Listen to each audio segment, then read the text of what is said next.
Afternoon.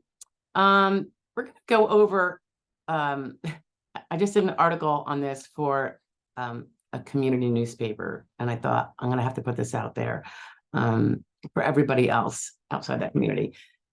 We see a lot people who are disabled and unable to work, and they don't file for Social Security disability, even though they could. And when you get into speaking with people, you learn some of the reasons why, and they are by and large, I think, exclusively incorrect reasons.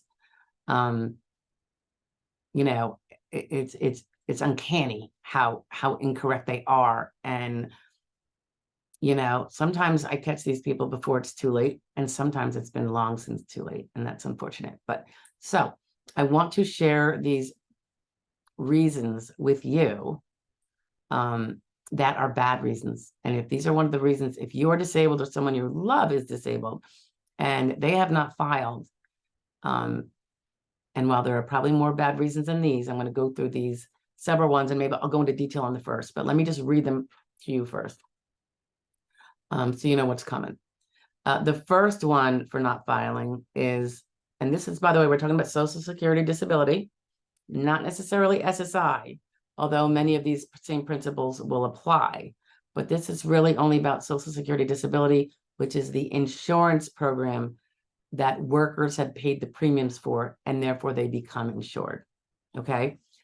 That's different from SSI, which is supplemental security income, and we have a video on that, so feel free to check it out if you're confused on that.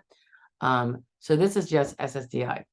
So the first reason I was noting was a person sometimes says, I'm not bedridden, I'm not wheelchair bound, I can walk some, I get around, I live alone, my house might not be as clean as I'd like, but I'm not eligible for Social Security disability, I'm not that disabled. Well, they concede that they cannot work full-time at any job as they see it, because of physical or mental impairments, and they nonetheless think they have to be bedridden or wheelchair bound in order to file, and that's so not true. So what you need to know is the definition of disabled that supports what I'm saying here. And I'm going to scroll down in this little article for it, if I can find it real fast. Okay, so this is straight from the horse's mouth, the SSA. To meet the definition of disability, you must not be able to engage in any substantial gainful activity, and that's also known as SGA.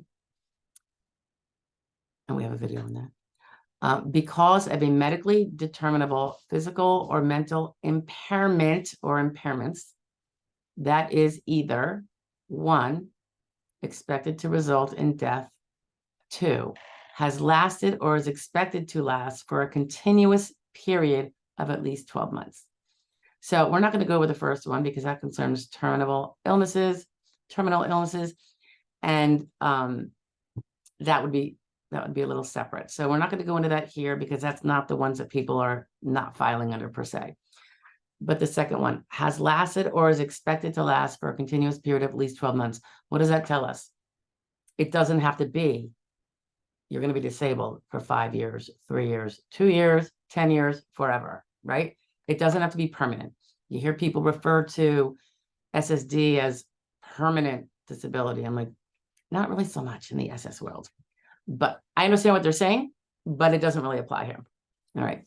So if you are going to be not able to do that kind of SGA work, which by the way means full-time work, if you will be unable to do full-time work, and you're also not earning the dollar amount of SGA, which is in 2023, $1,470. And that is either has lasted or is clearly going to be lasting at least 12 months. Then you can file for SSD and have it pursued all the way, and you can win. If you notice, there's nothing about you have to be bedridden or you have to be wheelchair bound. Those things will definitely get you benefits. You don't need a lawyer if that's the case. Just make sure you have current medical confirmation that you are indeed diagnosed with a condition that has rendered you, and you are bedridden or wheelchair bound, or something similarly severely limiting.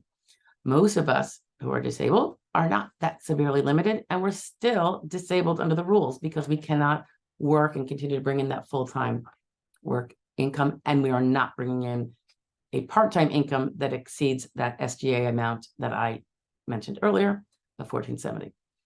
Okay, so as you can see, it can be many, many smaller impairments, or even one that makes us disabled without having to be wheelchair bound, bedridden, or completely unproductive.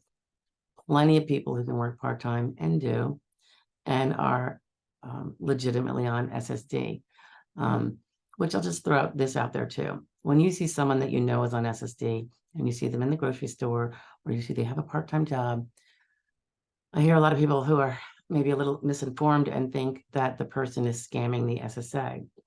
Not so, for the most part. You can still work part-time and bring in some income and still collect your disability insurance benefits that say you can do so. They're following the rules. The rules do not say you have to not be working at all. That's not the rules. In fact, the SSA encourages people who are able to have some sort of productivity to do so, okay?